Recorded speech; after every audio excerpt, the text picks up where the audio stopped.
Si vous avez cliqué sur cette vidéo, c'est qu'il y a une raison évidente. Vous avez un point faible. Cependant, vous n'avez pas encore trouvé la méthode, l'approche pour le corriger, le rendre plus harmonieux par rapport aux autres, autrement dit l'améliorer. Aujourd'hui, je vous dévoile ma méthode, celle que j'ai créée à partir de nombreux livres, de nombreuses vidéos, ainsi que mon expérience. Je teste un nouveau format. Je vais essayer d'inclure des diapositives pour illustrer mes propos dans la vidéo. J'espère que ça va vous plaire. On s'améliore de jour en jour ici. On ne s'arrête jamais, et puis voilà. Sur ce, bonne vidéo. Let's go! Mais tout d'abord, qu'est-ce qu'un point faible? Un point faible est un muscle qui ne grossit pas, malgré une récupération, une nutrition et un entraînement parfait. Ces derniers sont distinguables après quelques années d'entraînement assidu, j'insiste bien sur assidu, dans la musculation. Qu'est-ce que tu fous là, toi? Qu'est-ce qu'il fout là, lui? Mais Philippe? J'ai notamment remarqué que j'avais un point faible biceps, mais j'en parlerai un peu plus par la suite. Jay Cutler, au début de sa carrière de bodybuilder, était face à Ronnie Coleman. Ronnie Coleman, un dos monstrueux, ses grands dorsaux étaient monstrueux. Malheureusement, Jay Cutler n'avait pas le point fort au grand dorsal, au contraire, il avait un point faible. Je vous montre bientôt comment remarquer un point faible. Finalement, vers la fin de sa carrière, Jay Cutler s'était acharné sur son grand dorsal à l'aide de nombreuses méthodes et a fini par le développer au quasi même niveau que Ronnie Coleman et a fini par devenir Mister Olympia. Cependant, mais on se fait envahir, mais nom de Dieu, Norbert! Cependant, la correction des points faibles n'est pas réservée qu'aux bodybuilders, bien que le fait d'être chargé avantage forcément ces personnes-là. Mais il est possible pour un naturel de camoufler ses points faibles, tout de même.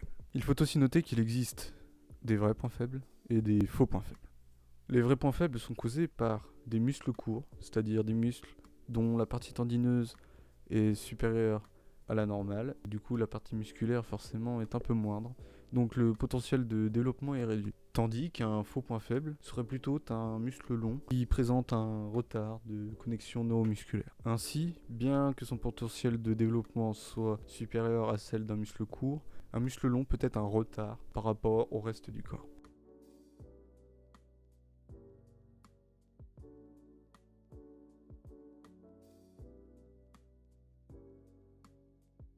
Dès à présent, déterminons les causes de l'existence de votre point faible. 3 causes en sont à l'origine. Premièrement, la génétique. Certainement la cause la plus importante de tous et qui parfois peut être un refuge à excuse pour certaines personnes qui n'arrivent pas à développer leurs muscles. Ce sont des personnes qui n'ont pas trouvé l'approche qui leur correspond, mais il ferait bien de commencer à s'éduquer. Il est clair que si vous avez des segments longs, c'est-à-dire des os longs, vous aurez certainement un muscle court, dans 99% des cas. Et qui dit muscle court dit également potentiel de développement réduit, je l'ai dit tout à l'heure. Si vous avez un... Oh non mais j'en ai marre, j'en ai marre. Si vous avez un biceps court, il est clair qu'il ne sera jamais aussi massif qu'un biceps long. Cependant, il est très probable que vous ayez un pic du biceps accentué. Malheureusement, c'est pas le cas de tout le monde, ça fait un peu plat chez certains. Team plat. Une autre raison, énumérée précédemment mais dont je n'ai pas mentionné le nom, serait l'amnésie musculaire. Concrètement, c'est un déficit de connexion neuromusculaire, c'est-à-dire entre le muscle et le cerveau. Imaginons que vous vouliez recruter vos pectoraux sur un développé couché. En tout cas, maximiser le recrutement sur les pectoraux. Il est évident que contracter les pectoraux quand on a un point fort, triceps ou épaule, est plus facile si on a le muscle long que si on a le muscle court. On est bien d'accord que c'est une question d'anatomorphologie. Là encore, il faut savoir la faire. Et pour cela, je vous réfère à mes autres vidéos d'analyse morpho-anatomique. La première sur Ronnie Coleman. Et enfin, la dernière cause, ce sont les antécédents sportifs. Si pendant votre jeunesse, vous n'avez pas pratiqué de sport, votre corps n'aura eu le temps de développer aucune mémoire. Et vous partirez donc avec le niveau de base, le niveau d'un sédentaire. Sédentaire pour qui l'apprentissage moteur n'aura pas été effectué et qui forcément ne contribuera pas à la progression. Et donc à la correction de son point faible.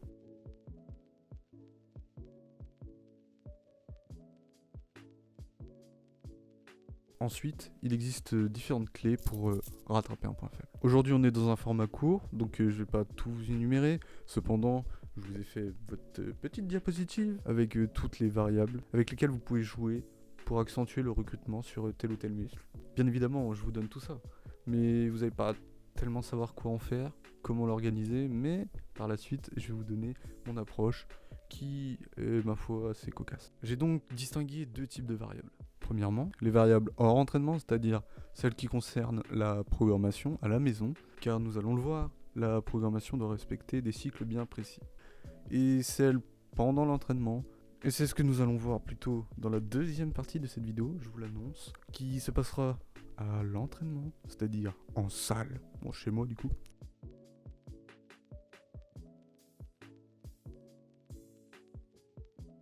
Là, je vais vous parler d'un mot que vous connaissez certainement, puisque j'imagine que vous êtes déjà renseigné sur le sujet, je dois être le premier à avoir fait une vidéo sur le sujet, c'est le rappel. Peut-être que vous approchez vos rappels de manière inefficace. C'est évident qu'une méthode ne fonctionne pas forcément sur tout le monde. Nous sommes tous différents. Aujourd'hui, je vous montre ma méthode. Peut-être que la méthode d'autres personnes expérimentées sur le sujet vous aidera. Et c'est certainement la raison pour laquelle vous êtes sur cette vidéo, j'imagine. Ou alors c'est pour la culture générale, pour devenir peut-être coach sportif plus tard, en musculation. Sinon, c'est toujours bon en tant que pratiquant de s'informer, voilà. Mais aujourd'hui, on va plutôt parler de séances de rappel plutôt que de simples rappels, puisque je présume que c'est un vrai point faible que vous avez et que vous êtes assez expérimenté, donc que vous travaillez certainement en split. Mon approche s'applique pour les splits en incluant une séance en plus dans la semaine. Finalement, le protocole idéal, c'est bien le rappel, et plus précisément la séance de rappel. Pour intégrer des séances de rappel dans la semaine, il faudra forcément disposer de stratégies bien spécifiques. En plus de vos séances habituelles, il vous faudra réaliser une séance supplémentaire, une séance de rappel dans la semaine. Une séance avec un nombre de séries léger, 4 minimum, pas une ou deux, on s'est bien compris, hein. Avec des exercices d'isolation, car l'isolation est un thème clé dans le rattrapage d'un point faible. Tout cela, c'est bien pour cibler le retard. On essaiera donc de recruter ce point faible seul dans la semaine. Les exercices d'isolation sont présents pour cibler le retard, car on lutte contre cette compétition intermusculaire. Prenons l'exemple des développés pour les pectoraux, que ce soit décliné, incliné ou couché. Les pectoraux, les triceps et les épaules, les trois grands groupes musculaires qui sont recrutés par le développé couché, sont en compétition constante. Forcément, l'un va prendre l'ascendant sur l'autre. Là, il y en a trois, c'est vos points forts qui vont prendre l'ascendant sur vos points faibles. On est bien d'accord.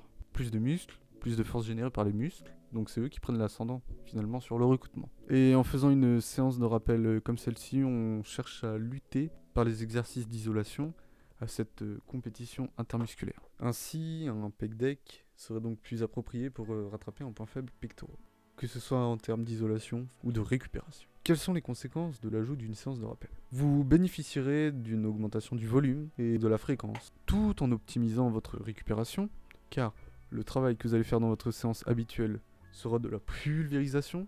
La première séance de la semaine sera monstrueuse. En revanche, la deuxième, la séance de rappel que vous allez intégrer suite à cette vidéo, je l'espère, va être plus... on chatouille le muscle. Ce sera donc un travail nullement traumatisant. Mais il m'énerve! Par contre, si tu vas à cette vitesse, on est encore dedans. Ouais, bon, ça Vas-y, va. tabasse, s'il te plaît, quand même, tu vois. Je suis pas cuistot, quoi. Ouais, mais donne tout. J'ai déjà touché autant de boules.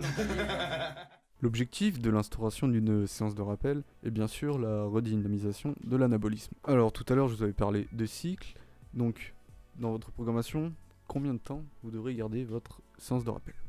3 mois, c'est la durée universelle pour avoir des résultats dans n'importe quel domaine de la vie. Cependant, si vous n'êtes pas assez satisfait des résultats, vous pouvez bien attendre 6 mois.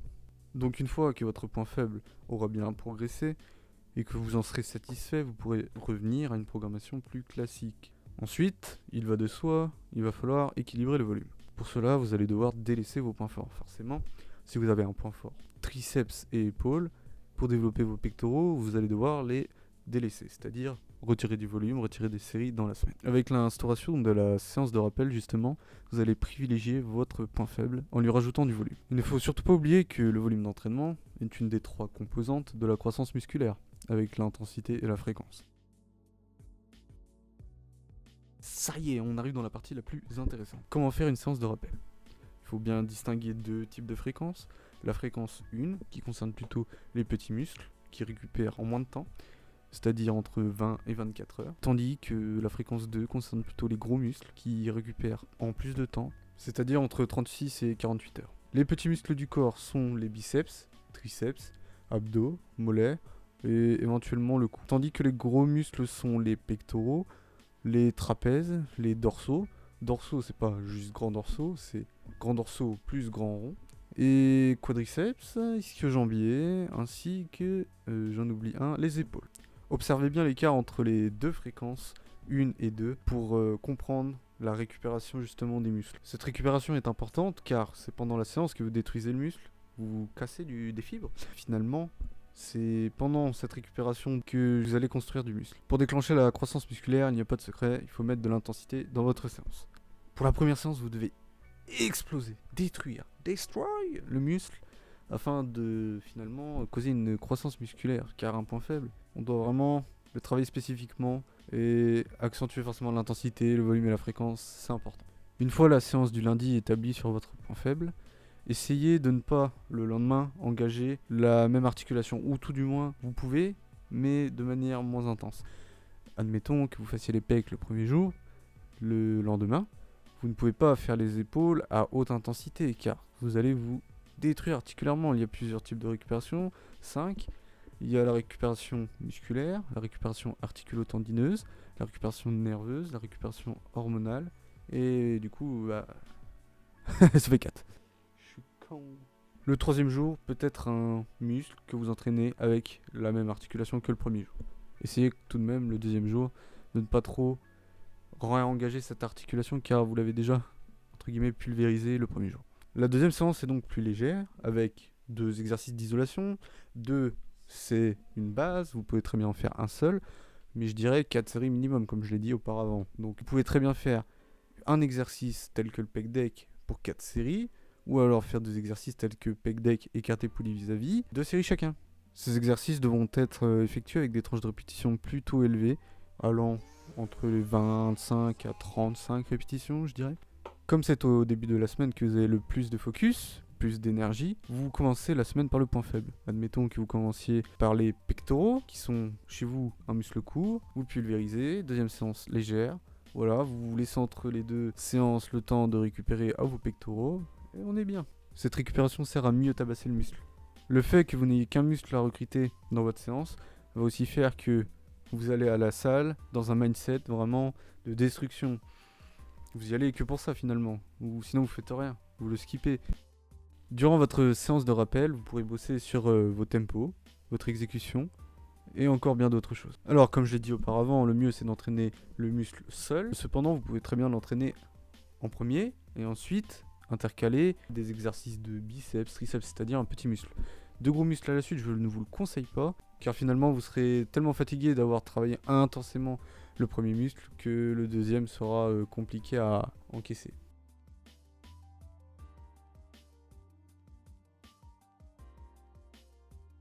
Sachez que j'ai recommencé cette vidéo un nombre incalculable de fois.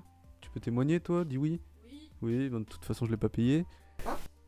Pagnon. Et du coup, je pense m'être amélioré quand même. Comme j'ai répété tellement de fois les mêmes choses, j'ai dû oublier certaines informations. Finalement, c'est que du détail. Si vous avez des questions, posez-les dans les commentaires. La partie 2 sortira courant août et hâte de vous revoir. Je poste différents types de contenus, tels que des analyses morpho-anatomiques, des créations de programmes personnalisés bientôt, des podcasts, des cours comme cette vidéo. Et bon, c'est déjà pas mal. Hein. J'ai donc écouté vos remarques, je m'améliore de jour en jour, j'essaie de faire mieux. Puis voilà. Hein.